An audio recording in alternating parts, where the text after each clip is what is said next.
আমি এখন দাঁড়িয়ে আছি ভারতের মিজোরামে, কর্ণফুলী নদীর ঠিক মাঝখানে।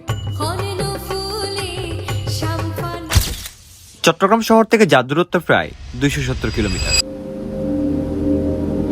আজকে আমি আছি কর্ণফুলী নদীর শেষ সীমানায়। আর মজার ব্যাপার হলো, পদ্মা নদীর পর এটাই বাংলাদেশের সবচেয়ে দ্রুত প্রবাহিত নদী। কর্ণফুলী নদীর নাম মিজো ভাষায় খাওটলাং থুইপুই, যার অর্থ দাঁড়ায় পশ্চিম নদী, আর চাকমা ভাষায় বরগাং, যার অর্থ বড় নদী।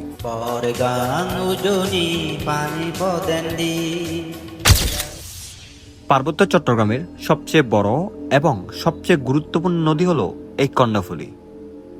এই নদী চট্টগ্রামের পার্বত্য অঞ্চল এবং চট্টগ্রাম শহর পার হয়ে শেষ পর্যন্ত মিশে গেছে বঙ্গোপসাগরের বুকে। কর্ণফুলী শুধু একটা নদী না, একটা জীবনরেখা। If you like this video, please make sure to share and follow my Facebook page.